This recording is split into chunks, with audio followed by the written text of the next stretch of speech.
I'm Veronica Dudo. Tonight on EWTN News Nightly, ticking away. Time is running out for Iran to respond to the president's demands, what's at stake, and a closer look at the potential human cost of the war.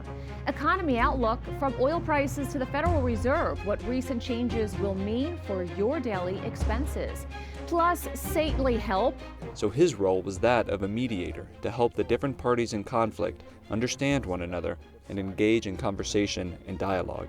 How today's saint helped bring the faith to a country plagued with division and violence. These stories and more tonight. From EWTN, the Global Catholic Network, this is EWTN News Nightly. Thank you for being with us on the feast day of St. Óscar Romero. Our top story tonight. President Donald Trump says Iran wants to make a deal so badly and that his administration is talking to the right people. The president's comments today come as his self-imposed 5-day deadline for Iran to reopen the Strait of Hormuz begins to quickly tick away. Tonight, the president says his top officials continue to negotiate. White House correspondent Owen Jensen reports. Owen. Veronica, in discussing the war with Iran, President Trump said today, if you read the papers, you'd think we're tied, that we're in a tough battle. Instead, he says we're roaming over Tehran freely.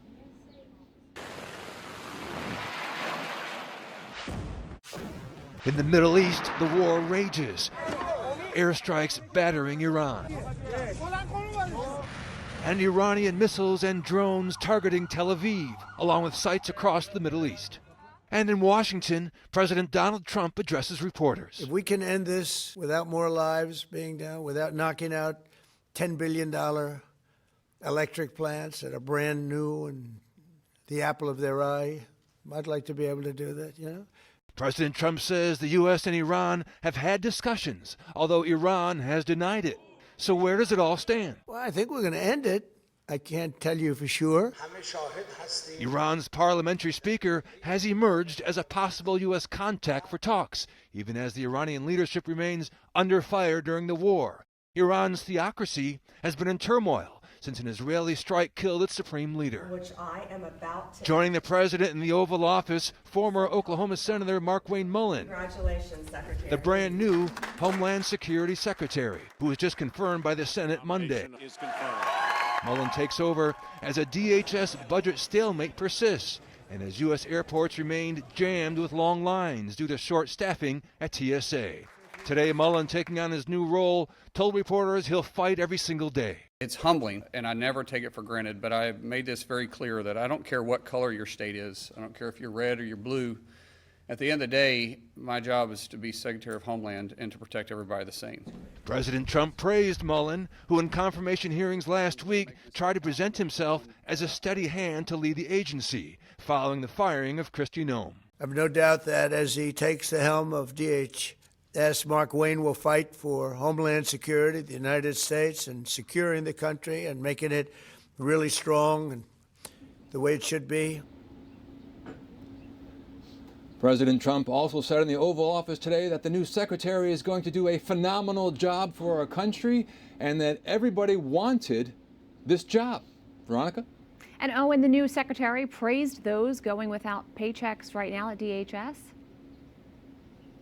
Yeah, absolutely. That's right, Veronica. Secretary Mullin said today those DHS workers going now for 30 days without pay. He says it shows their dedication to protecting the homeland, but adding that they're, basically working for free, and he decries political politics. And we're also learning today that more than 400 TSA workers have quit.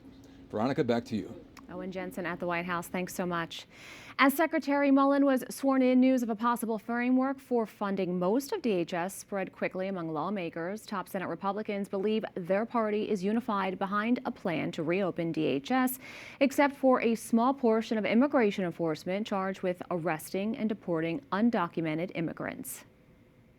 We're ready to move, and it's really going to be incumbent upon them. If DHS is going to open up and we're going to have TSA agents starting to get paid again before the weekend, it's the ball's in the Democrats' court. TSA, FEMA, cybersecurity, Coast Guard, and other security programs would all be funded.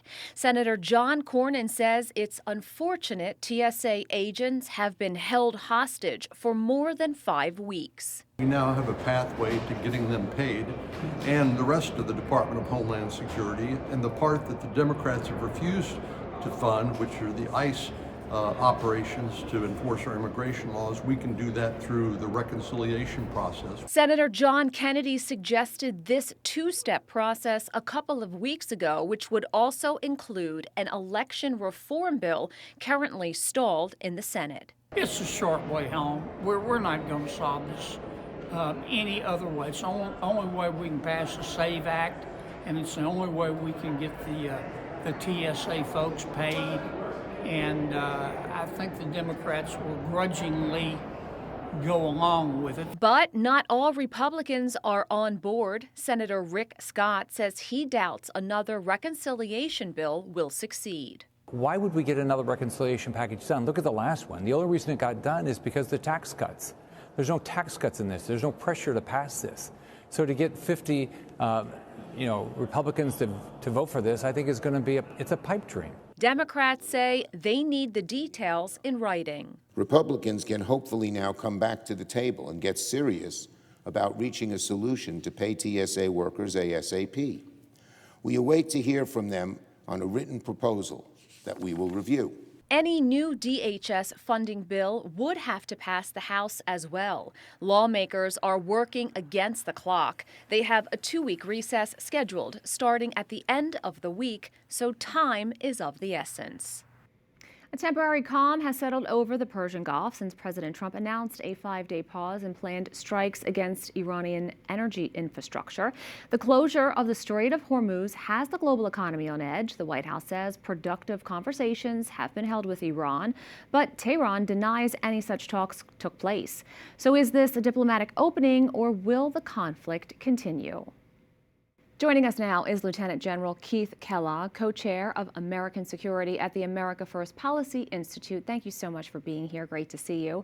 Now, President Trump had threatened to strike Iran's power plants, but he's backed off following a series of closed-door discussions led by Middle Eastern intermediaries.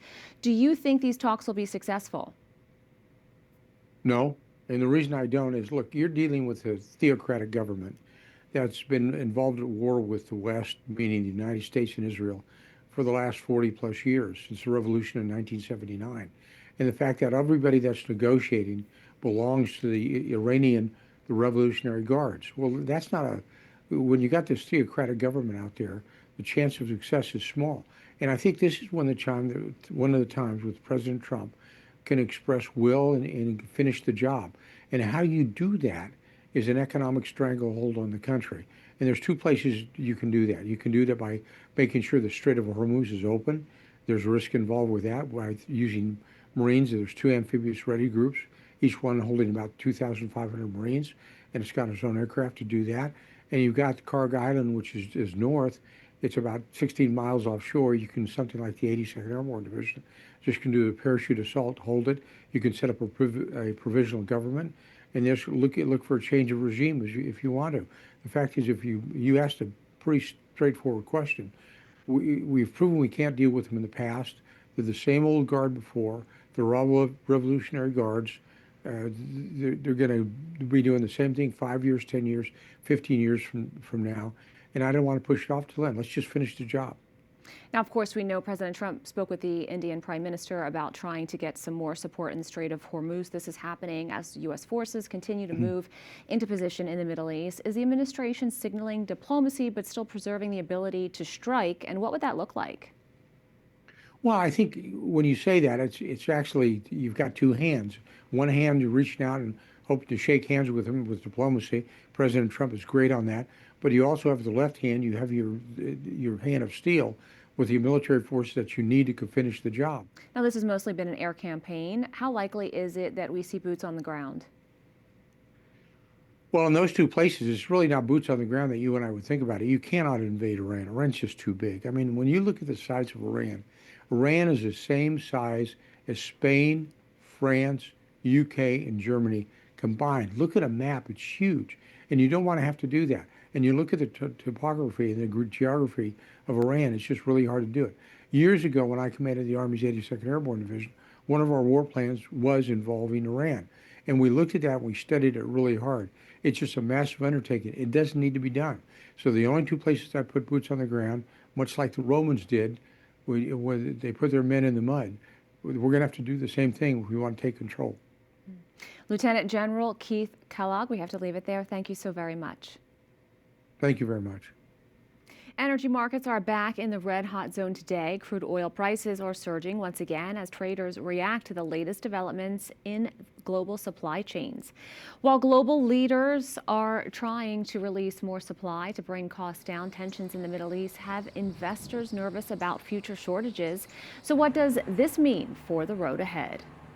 Joining us now to break down the fundamentals is our guest, Dr. Jeffrey Campbell. Thank you so much for your time. So we're seeing oil fluctuate. Also, the Fed decided to leave rates unchanged. What does all of this mean, and how would you characterize the state of the economy? The economy I would characterize as solid. There are a few risks out there, but they're relatively small. The biggest one being oil. But oil, of course, it goes everywhere, but it goes in small pieces everywhere. There's very little of it concentrated at one place. So, for example, a typical household is going to spend about 2% of its budget on oil, gasoline, fuel, etc. That pinches, especially for those who are lower income, but it's not the end of the world. Okay, so we see a lot about oil in the news. And it matters to households, especially to poorer households. Okay, our less fortunate brothers and sisters out there have a harder time dealing with high gas prices. But even there, that's not the end of the world, fortunately. We're not living in the 1970s where oil moved the economy. Okay, now oil has an impact, but it's a much smaller impact. If we wanted to dig in a little bit deeper, how will this affect our viewers when we look at mortgage rates, retirement funds, and the cost of living? So in terms of mortgage rates, retirement funds, things like that, it's not going to affect them very much at all. Okay, I would expect this to have almost no impact on the returns to such safe assets. It has already had an impact. The war has already had an impact on the equity markets, okay, and we've all lost a little bit in our S&P. My attitude towards that is that the people who lost that money were only able to do so because they were fortunate enough to have the money to lose. And so that's not a great threat to the economy when we have the richest amongst us getting hurt. Now spring is around the corner, and of course for summer we start to see people prepare for those seasonal jobs. How do you see this all impacting the domestic job market? The domestic job market is a little bit weak right now, to be honest. It's the unemployment rate is at about 4.4%. The jobs numbers came in a little bit lower than we'd like them to be, although I put a lot more stock in the unemployment rate relative to the jobs numbers. I wish it was closer to 4. And I anticipate that it's going to sort of stay stubbornly at 4. It's not going to come 4.4. It's not going to come down very much. It's been in the 4.4 to 4.5 range since September. Fed policy is not coming down fast enough to get the interest rate is not being lowered fast enough to reduce unemployment any further. So I think it's going to stay at around 4.4. Now, is that a disaster? No. A disaster is 7, 8, 9% unemployment, okay? This is, are we doing extremely well or extremely, extremely well? Dr. Jeffrey Campbell, thank you so much for your insights. Thank you. The Ukrainian Prime Minister says the 17th century St. Andrew's Church came under a Russian attack in the western city of Lviv. A daylight drone attack hit an apartment block in the busy city center where the church is located, setting it on fire. Lviv's mayor says at least 26 people were hospitalized with injuries, and the number of others hurt is rising. St. Andrew's is a Greek Catholic church, part of the historic complex included on the UNESCO World Heritage List in 1998. We have a lot more still to come on EWTN News Nightly. Asylum on trial. The case the Supreme Court heard today and the profound effect it could have on U.S. immigration policy. Plus, a voice for the voiceless as the church celebrates the feast of St. Óscar Romero. We look back on his heroic life.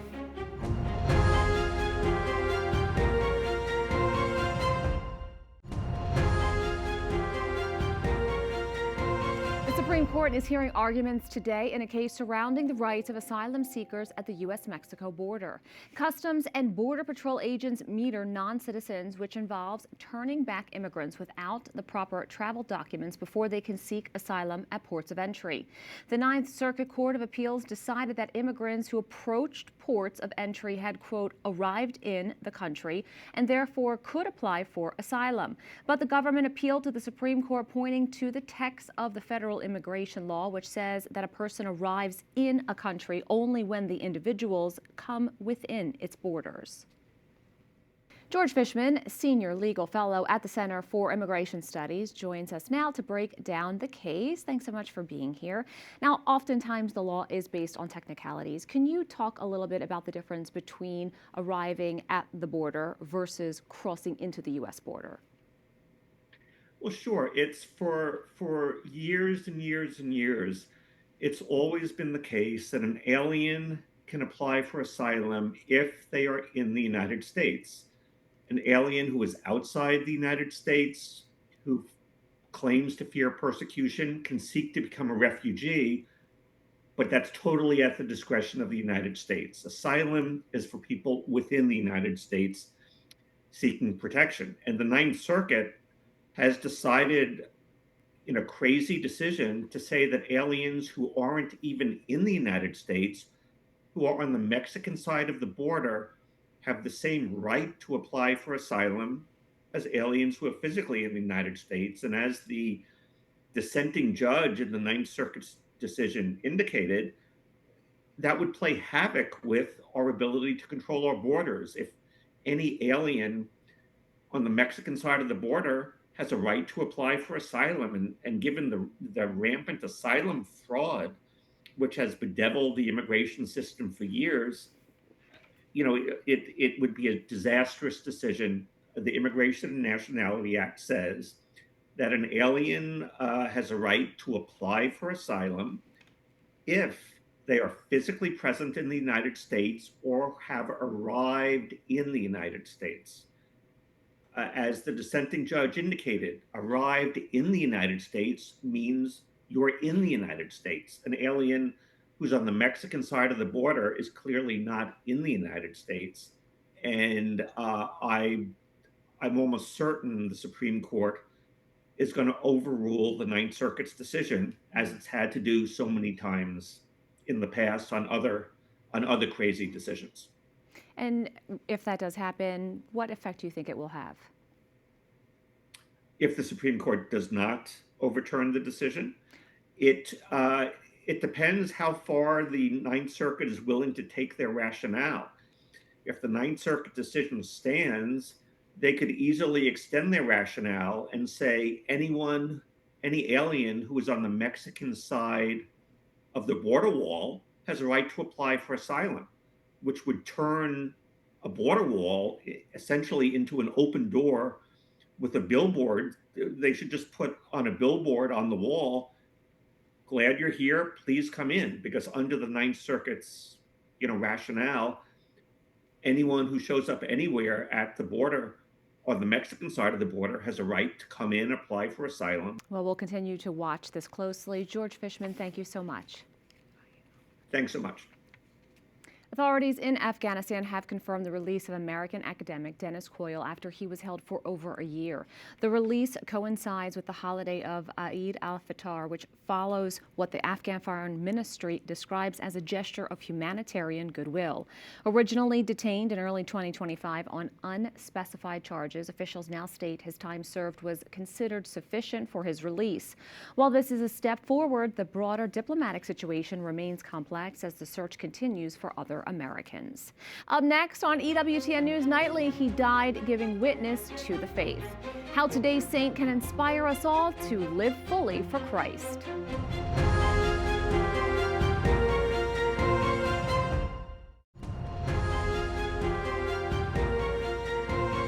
He was a voice for the voiceless, a defender of the oppressed, and died in 1980, a martyr giving witness to the faith. Today is the feast day of Saint Óscar Romero. EWTN Vatican correspondent Valentina Di Donato explains why he is remembered as a radiant witness during one of the darkest chapters of El Salvador's history. In the same year, Saint Óscar Romero was appointed Archbishop of San Salvador. A civil war broke out in El Salvador. Government forces, paramilitary groups, and guerrillas terrorized the country. Masses of the poor began to organize, speaking out about their oppression. He was working in a deeply divided society where there was a great deal of violence, so his role was that of a mediator to help the different parties in conflict understand one another and engage in conversation and dialogue. And the figure of Óscar Romero, who was now beginning to take on the role of Saint Óscar Romero, began to take a clear stance in society given the context. With a nation on edge, Archbishop Romero was unwilling to stay silent. His voice grew stronger through homilies broadcast across the country. He called out injustice, naming the violence and demanding change. Thanks to Óscar Romero, it became a role to serve as a prophetic voice in society, to defend those who were being trampled upon, those who were being murdered because they were demanding their rights. There were priests, there were catechists, there were union leaders who were being murdered, so someone needed to speak up for them.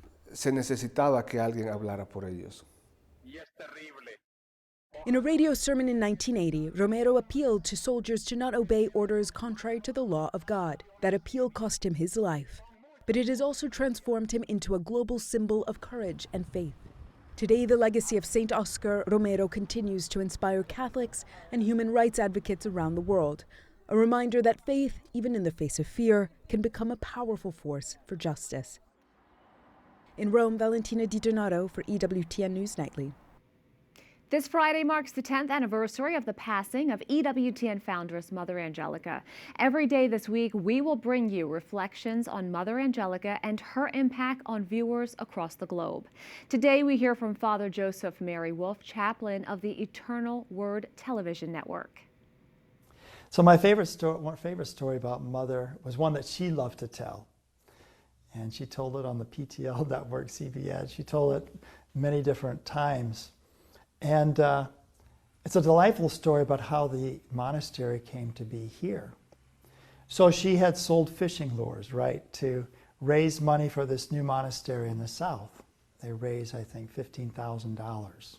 So they're looking around at property. Here's this property in Irondale. It's not an ideal property. You probably noticed there's a huge slope on this property. But it was the exact amount of money that Mother had raised. So she said, this is a place. So they have an architect, and Mother had come up with this design, how she wanted the monastery. He said, Mother, you got to sell this property and go somewhere else. There's too much of a slope here. You're going to have a huge hole in the courtyard. Mother said, nope, this is what the Lord gave us, and this is where we're going to stay. Okay, Mother. So as things are going up, there's a huge hole in this courtyard. And Mother said, well, maybe somebody will give us a hill and we can put it in there. So one day, it's a Saturday, she's walking around and she's pondering, how are we going to fill this hole? And this old man chewing tobacco, he's looking and he's spitting in the hole, she said. and he said, you got a hole there. And Mother's thinking to herself, I need you like a hole in the head. Of course there's a hole there. He said, you know what? I got a hill in the back of my house, and every time it rains, that thing's in my basement. You want it? And Mother said, yes, I want it. So that afternoon, they hired 20 tandem trucks to haul that hill from there to there. And Mother would use as an illustration, if you have faith the size of a mustard seed, you can say to this mountain, move from here to there, and it will move. And it literally did. This Friday, March 27th, EWTN will air the Holy Mass for Mother Angelica from Rome at 11 a.m. Eastern. You won't want to miss it. We thank you for watching tonight. Remember, you can follow us on social media, Facebook, X, YouTube, and Instagram at EWTN News Nightly. I'm Veronica Dudo. Good night and God bless.